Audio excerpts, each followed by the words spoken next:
आज हम मुड़िया पुण्य का वो मेला दिखाएंगे जो लाखों भक्त परिक्रमा इस समय कर रहे हैं। अपना जो मिशन है राम राज्य, तो आप दर्शकों के लिए क्या संदेश देना चाहिए? देखिए, हमारा जो क्षमा प्रार्थी हूँ आप लोगों से कि अपना परिचय नहीं दे पाया पूर्ण रूपेण।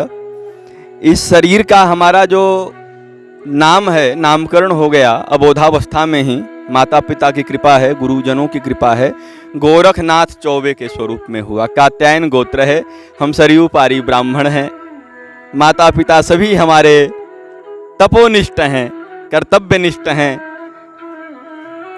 तथा जब हमें स्वयं का बोध हुआ मैं कौन हूँ, यह जागृति हुई, तो देखिए अहंकार और स्वाभिमान में थोड़ा अंतर होता है। स्वाभिमान जागृत हो गया और स्वाभिमानी सबको होना चाहिए। ध्यान रहे वह स्वाभिमान अभिमान में परिवर्तित न हो, नहीं तो बहुत सूक्ष्मता से हो जाता है और स्वयं को भी पता नहीं चलता कि कब हमारा स्वाभिमान अभिमान में परिवर्तित हो गया। तो फिर हमें आत्मप्रकाश महायोगी एक और उपनाम के स्वरूप में हमें स्वयं की जागृति हुई। और यह सभी लोगों की आत्मा का यही विशेषण और यही नाम विशेष्य है। जिसके आत्मा में प्रकाश है, जिसके हृदय में प्रकाश है, तो आत्म प्रकाश से तो अर्थ स्पष्ट हो गया। और जो सदैव संतुष्ट है वह महायोगी है, मिला तो नहीं मिला तो। और इतना हमेशा ध्यान रखें कि हमारे इस शरीर के अंदर जो विराजमान है परमात्मा, आत्मा स्वरूप में कोई भेद नहीं है। परमात्मा में, आत्मा में, हम जिस परमात्मा को, प्रभु को, भगवान को जो हम भ्रमण कर रहे हैं संसार में, बाहर की दुनिया में, वो सब हमारे अंदर विराजमान हैं। और आत्मा जो है वह परमात्मा ही हैं। बस उन्हें हम यह शरीर की जड़ता से मुक्त होकर राम नाम का भजन करके, कृष्ण नाम का भजन करके, राधा नाम का भजन करके, जो भी आपके अपने अपने इष्ट हों, इष्ट जो भी हों, सबके इष्ट का मूल एक ही है, शांति प्राप्त कर लेना और अपने हृदय में स्वयं को जान लेना कि मैं कौन हूं। तो फिर हमारा एक मिशन हुआ कि जैसे मुझे स्वयं की जागृति होगी, ऐसे ही संसार में अनेकानेक दुखियारे लोग हैं, भटक रहे हैं सुख की चाह में। और ऐसे ऐसे आदरणीय हमारे, उनको भी प्रणाम है, गुरुओं के चक्कर में पड़ जाते हैं, जो हरहि शिष्य धन शोक न हरहि वाला चरितार्थ। आदरणीय श्री गोस्वामी दास जी हमारे जो बाबा हैं, उनकी चौपाइयों को करते हैं रामचरितमानस की। तो उनसे भी बचें और गुरु शिष्य परंपरा का निर्वहन करें। पर कहा गया है ना कि पानी पियो छान के, गुरु करो जान के। तो मेरे मित्र जितने भी गुरु हैं, आपको भी एक संदेश है कि चेला करो जान के। ऐसे ही नहीं, लाखों लाख एक साथ अनाउंसमेंट कर दिए, चेला बन गए। यह बहुत बड़ी गूढ़ रहस्य है, जो गुरु मंत्र है, जो कान में दी जाती है, अमोघ शक्ति है। यह कोई साधारण, इसको आप आंकें नहीं।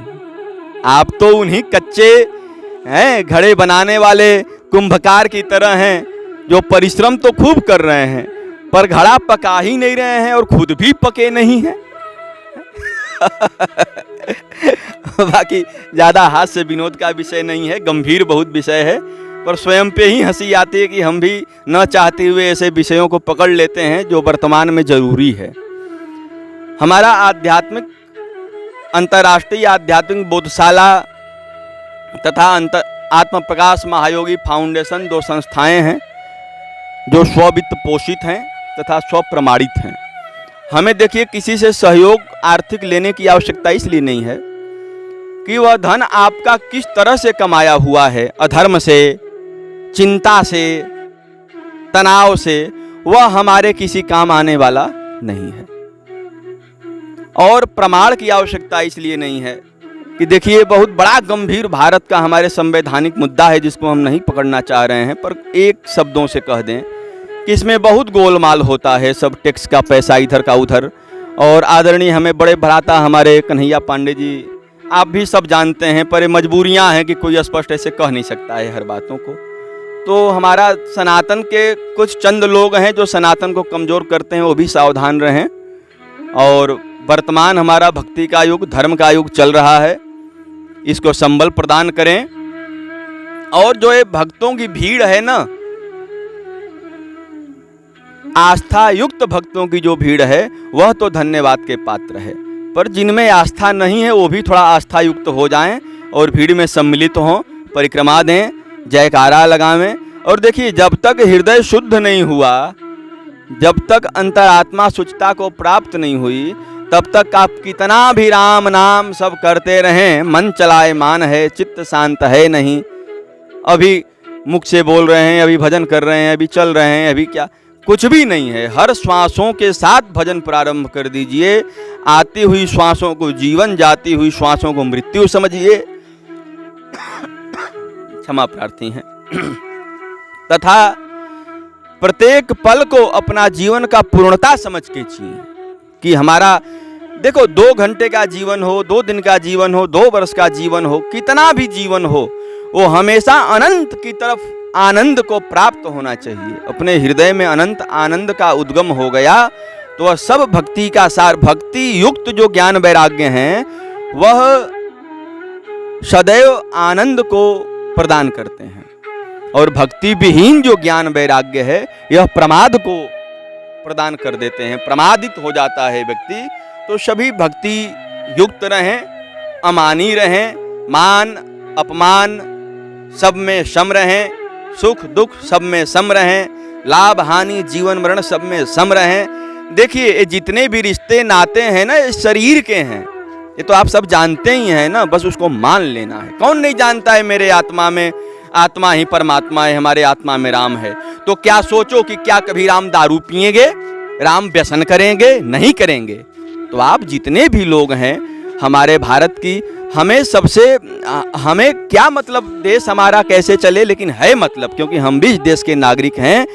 और हमारा यदि ऐसे देखते रहना और अकर्मण्य होकर जो हो रहा है होने दो, तो फिर हमारी उपलब्धता वर्तमान को रास नहीं आएगी कि हम उपलब्ध हैं और ऐसा हो जाए संसार में। तो हमारा यही मिशन है, राम राज्य। और राम राज्य के अंतर्गत इस देश को दारू मुक्त पहले करना है। देखिए, हम गिरिराज जी के प्रांगण में राधा कुंड पे विराजमान है और डिमडिम घोष करते हैं निर्भयता के साथ कि हमारे भारत देश की अर्थव्यवस्था दारू से चल रही है। ऐसे में प्रश्न चिन्ह नहीं खड़ा कर रहा हूं मैं, हमारा भारत ही नहीं, पूरा एशिया, पूरा विश्व हिंदू राष्ट्र बन जाए, हिंदू विश्व बन जाए। शब्द से काम नहीं चलेगा, उसके मापदंडों पे भी हमें चलना होगा। और सर्वप्रथम तो जैसे हनुमान जी को श्राप लगा था ना कि आप अपना बल भूल जाएंगे, कोई याद दिलाएगा जामवंत जैसा तो आपको याद आ जाएगा। तो कलयुग में ब्राह्मणों को श्राप है कि तुम सब कली प्रभाव से भूल जाओगे। तो आप जितने भी ब्राह्मण हमारे भारत के साथ साथ पूरे विश्व में हैं, सबसे पहले आप दारू मुक्त हो जाइए, व्यसन मुक्त हो जाइए, चिंता मुक्त हो जाइए। चिंतन युक्त होना तो बधाई का विषय है, पर चिंता नहीं करना। समय से जगिए, समय से सोइए, अपने धर्म कर्म पे रहिए। देखिए कैसे हमारा भारत ही नहीं, पूरा विश्व अघोषित हिंदू राष्ट्र राम राज्य हो जाता है। राम राज्य और हिंदू राष्ट्र ये शब्दों का बस थोड़ा सा परिवर्तन है, दोनों को एक ही समझिए। हम हिंदू राष्ट्र के भी साथ हैं, राम राष्ट्र भी हमारा राज्य हो जाए, है ना। तो आदरणीय, हमारा मिशन यही है कि आप पूरे विश्व में कहीं भी रहिए, शांति से रहिए, प्रसन्न रहिए, और आपके ही अंदर सब कुछ निहित है, विराजमान है, उसको समझिए। बाहर भ्रमण करने से, बाहर भटकने से आपको कुछ प्राप्त होने वाला नहीं है। बाकी जो भी बाहर हमारे धर्म के आधार स्तंभ मंदिर मठ बने हुए हैं, वहाँ दर्शन करिए, वहाँ के मापदंडों को फॉलो करिए। और एक बात देखिए, मैं बहुत आपत्ति से कहता हूँ, चूंकि मुझे आपत्ति नहीं होती संसार के क्रियाकलापों में, मैं लाइव दृष्टा भाव से रहता हूँ सदैव, ये सब लाइव टेलीकास्ट चल रहा है।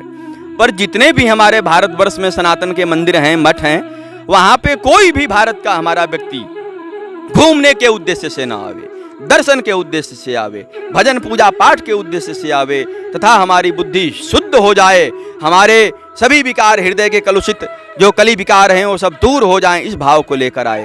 तथा जो अर्धनग्न प्रदर्शन चल रहा है आजकल, जो अभिव्यक्ति की आज़ादी हो गई है, महिला सशक्तिकरण हो गया है, सब अच्छा है, होना चाहिए, पर मर्यादा में रहना चाहिए। मर्यादा में। ये मत समझिए कि मैं आपका भाई नहीं हूँ, मैं आपका पिता नहीं हूँ, इस संसार में जितनी भी बेटियां हैं, जितने भी भाई हैं, जितने भी पिता हैं, जितनी भी दृश्यताएं हैं, उन सबसे मेरा नाता है, सबका मैं शुभचिंतक हूँ। इसलिए मैं ऐसी बातें कर रहा हूँ। खूब आनंद लीजिए भैया, सबको बार बार गिरिराज धरण महाराज की जय हो।